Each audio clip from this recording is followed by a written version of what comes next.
Go. Yep. All right. Good afternoon, Eugene City Council members. My name is Anna. My name is Grace Sullivan. I'm Karen Sullivan. My name is Kevin John, and we are Volcano Consultants. We just wanted to thank you all for taking your afternoon to come and listen to our presentation today as we present the Eugene Volcano Prevention and Reaction Plan.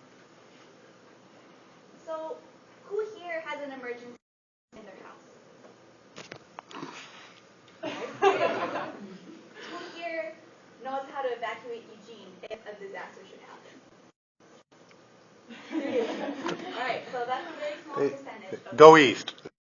Right into your volcano. And as you can see, very prepared for things like this. I want to take you to an example that happened in Mexico. This, as Professor Bolton explained in class. Who's he? Don't use my name in front of Eugene City Council. You will instantly lose credibility. Okay. I guarantee it. A physicist mentioned it. Oh, don't even say that. That's even worse. Just say urban legend has it, and then they'll go with it. That this volcano was not there 3 weeks before it erupted. So there wasn't even any warning. There were warning signs of earthquakes, but people thought it was just thunder. And then a fissure opened up in the ground, and then 3 weeks later, voila, a thundercloud appeared and erupted in Paris, Mexico. And as you can tell, people were probably not prepared. People probably didn't have emergency kits. People didn't have evacuation plans. And so the effects of such an event was greater than it should have been. These are the only images that exist of this catastrophic event. But this sequence was not shot by a video camera. Instead, it was created by USGS scientists and graphic artists based on a series of extraordinary still photographs taken by an amateur photographer named Gary Rosenquist. All right, so that was Mount St. And as you could probably tell, it was a really big explosion. And so we present to you today a scenario that could be equal to the size of Mount St. Helens eruption. Here in Oregon, we have the Leconte crater, which is east of Eugene, right here. And if it were to erupt or have some sort of volcanic activity, it could set off South Sister, which has been inactive for a couple of thousand years up here. And that eruption could be as big as the St. Helens eruption that you saw in the video. And to make things worse, the wind direction will be going westward. We'll be coming from the east, going west towards Eugene. Usually the wind blows this way, so if a volcanic eruption were to happen, we would not have that much effect as much as then would, but if the winds were blowing in our direction, it would be hit pretty hard. And the magnitude of the threat would also be greater during the summertime, that's when the winds are usually going towards Eugene. And it would threaten more people because of outdoor recreation. So more people would try camping, etc. But the threat is lower during the winter months when the winds are going the other way and not as much people are out. There is also a low probability that South Sister will erupt currently, but that doesn't mean it will not erupt because it could significantly mitigate costs and health consequences. The impact of an eruption could easily trigger more volcanic activity, and there's limited advance warning because of the proximity of the volcano to the we wanted to present to you some things that we found regarding volcanic activity. So this is a report that was delivered by the USGS regarding volcanic activity in the Cascade, the South Sister, and some of the things that it has. This is its volcanic explosivity index, and it's ranked as number 1. And as you can see here, the volcanic explosivity index is a 3 or a 4. And based on this map, it would be the which means that it could emit as much as 10 million cubic meters of ash, and that is equivalent to a gasp or a ash plume of 4 Eiffel Towers on top of each other. So it's a really big eruption. And all of this ash is not just going to stay in this lovely bubble here. They are small pieces of shards that can move towards where the wind blows. And so if that were to be an easterly wind blowing west towards Eugene, it would hit us a lot. This report also shows that South Sister has a threat score of 194. That's the risk times the vulnerability that Eugene has.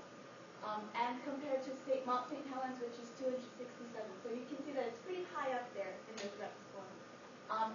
Currently, monitoring levels requires South Sister to be monitored at a level 4, but currently it's measured at a level 2. So that means we're even inadequately monitoring this this volcano. And we already have seismometers here. The are seismometers, so they can detect any earthquake activity that happens around this area, and GPS to and both of those together kind of determine the amount of lava that people think are moving up to the surface and things like this. So you saw the hazard risk earlier. This is the exposure risk. This is how vulnerable the populations around Eugene is to an event like this. As you can see, St. Helens had an exposure score of 17.8. South Sister is slightly lower at 16.2, which puts it at a pretty probability of getting hit as much as Mount St. Helens affected the populations around it. And this is an example of being buried in ash. This is Yakima after and we're going to talk more a little bit about that after.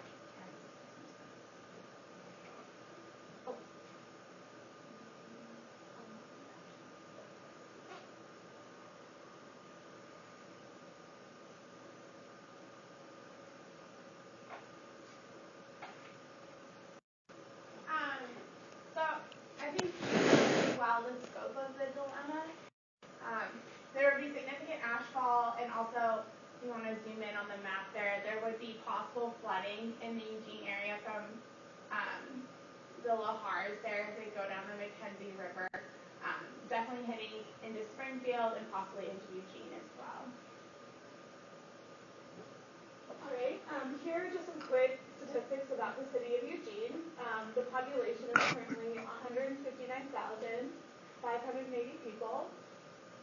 In terms of area, the city encompasses 43.74 square miles, land 43.72 square miles, water 0.02 square miles. The elevation of Eugene is 430 miles. It is also important. Meters. Meters, sorry. Feet, actually. It's actually feet. It is also important to keep in mind that Eugene is set in a valley, which could cause the ash to remain in the air longer.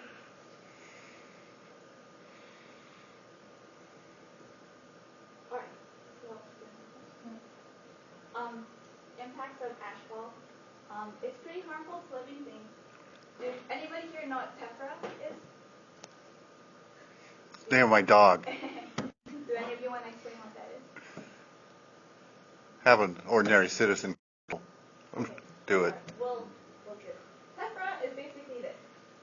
So when a volcano erupts, it doesn't blow out rock. It blows out pieces of shard or glass. So it's really tiny pieces of glass. And if you were to breathe it in, you're basically breathing in glass to your lungs, which is not good. It's harmful to living things. It's also abrasive to moving parts in any machinery or engine. It can, if there's enough tephra on a house, it can cause its roof to collapse. And it also impacts water treatment facilities because it can clog drains, etc. Like mass water. So we've proposed to use readiness tactics in case this immense amount of ashfall does come to Eugene. The first would be to distribute volcano preparedness kits through the health department. And that would include a and goggles, and that would be such a small step that could really help minimize the health consequences for a lot of the people in Eugene. The second part is to expand our volcano alert system for the Eugene area, have a siren system, as well as using television, radio, schools. So we know when the volcano erupts, the city of Eugene you can transmit that to all of the citizens so they know to stay inside, stay safe, and to know to prepare for the imminent ashfall. We also propose to increase the sensors on the volcano crater and, I said Mountain House, but I meant South Sister, and to upgrade our water treatment facilities so that way if ash gets into those sewage treatment facilities, they're protected and they can be upgraded, and also to educate the citizens beforehand so they're not dumping the ash into all of our water facilities. So here's a Eugene City Council member question. Where are our water treatment facilities? I'm on the City Council. I should know this. I don't have a clue. Where are they? I would imagine they're along. This is, yeah, one. It's over by the bridge that goes near the cement company that goes across the Willamette River out near Santa Clara. It's very well hidden, but that's our main. We really have one. Okay. Yeah. So we're quite vulnerable. Whether it's that or a terrorist attack or whatever, we only got one. So right when the volcano erupts, we'll have about an hour before the ashfall actually darkens all of Eugene. So instead of evacuating, we're actually going to have people stay indoors or have the shelters. We're doing this because, first off, cars get absolutely screwed over by ash, as we talked about the truck, right? It gets into moving parts, and it'll overheat, or a bunch of other mechanical failures will happen if cars are exposed to ash. So we'll tell people to stay inside via the alert that we'll hopefully install, and the Lane County emergency alert system. I mean, you'll watch TV late at night, hear that beep, beep, beep. We'll utilize that to its fullest. And to make sure, as we were talking before, it'll happen in the summer, so a lot of people will be out and about. We'll be sending out patrol cars to make sure everyone is in their homes or sent to one of the shelters that we're all fortified. And again, we'll have an hour to do so, so hopefully we'll be able to send out enough cars. And we'll call on the National Guard to help in all this. And so for the patrol cars, we'll have to outfit them to be volcano-proof. Not volcano-proof, that'd be amazing. Asphalt-proof.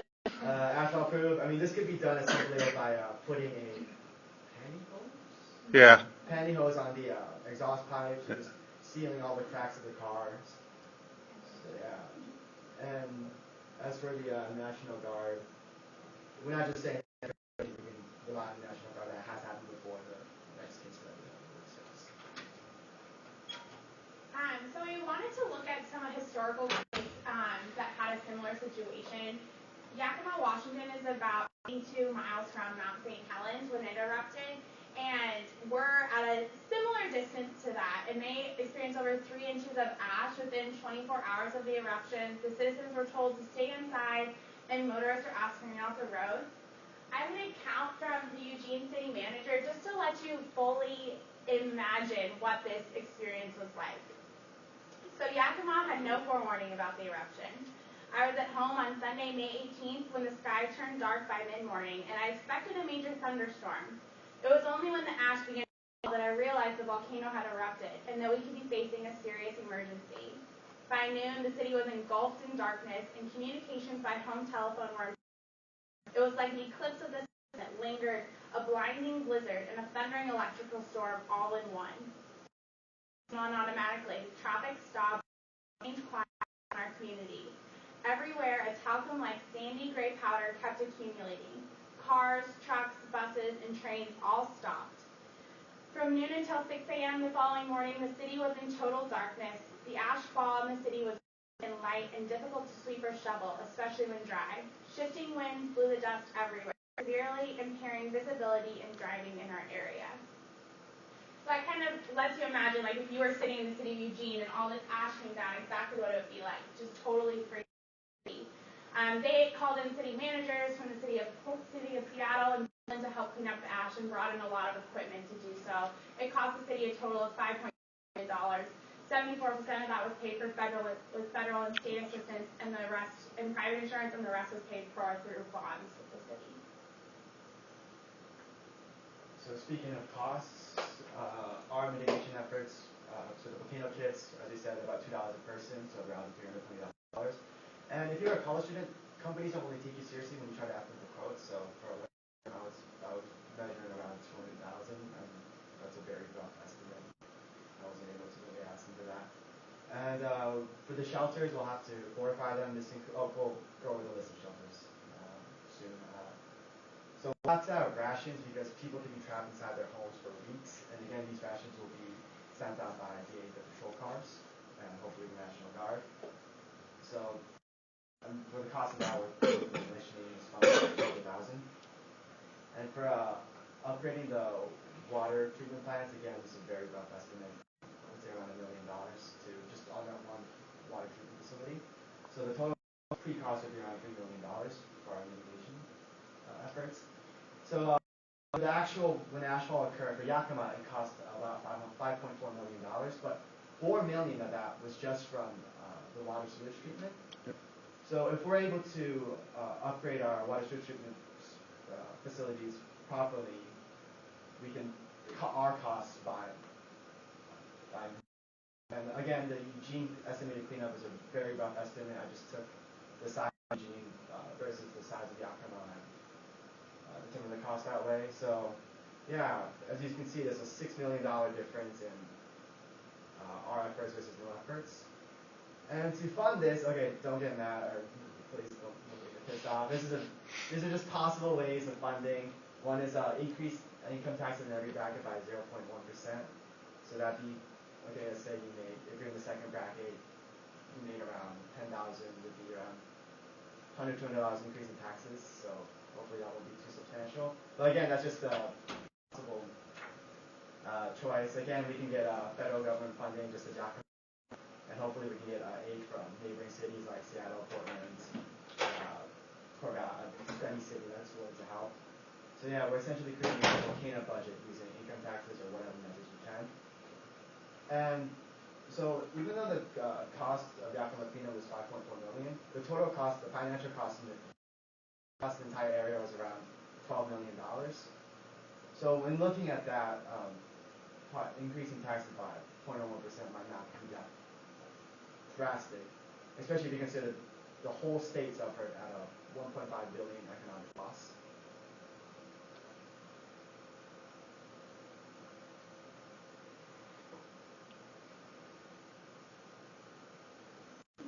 So now I'm going to discuss a little more these temporary shelters that will be very useful in keeping our citizens of Eugene safe.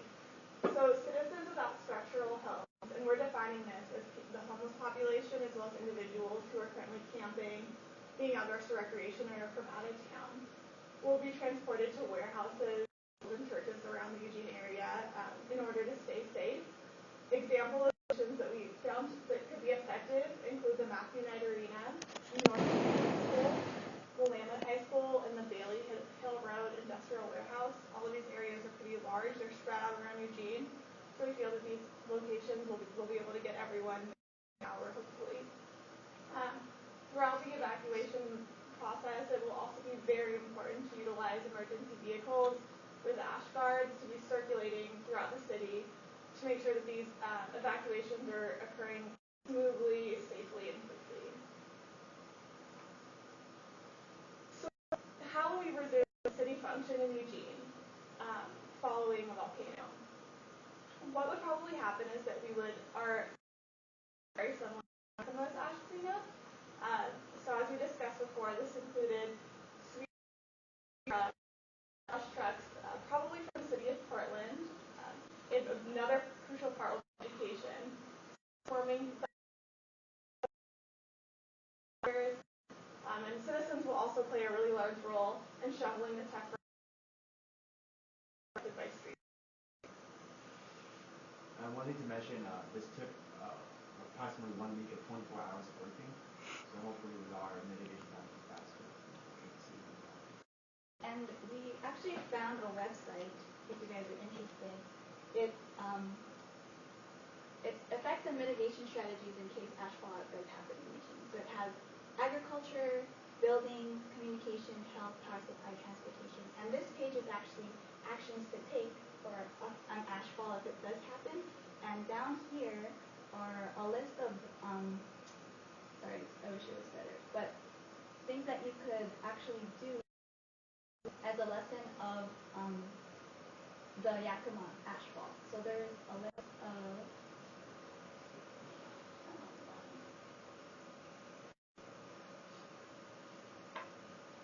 yeah, if you read through it, it'll be helpful for Eugene City regular members of Eugene to be prepared if an ashfall would happen.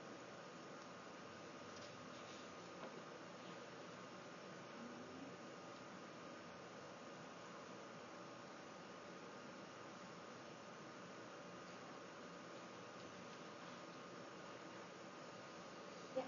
So the risks may be low if it were to happen. I mean, if the risk for it happening is low in some people's minds, but we should definitely take the steps needed now to mitigate against effects of an ashfall. We want to be able to have people ready to health-wise, economic-wise, and just protecting their homes and their families in case an ashfall does happen here in Eugene. We encourage the council to allocate funds for kits, preparedness education, and alert systems to help prevent serious consequences. So that concludes our presentation. Thank you for your time.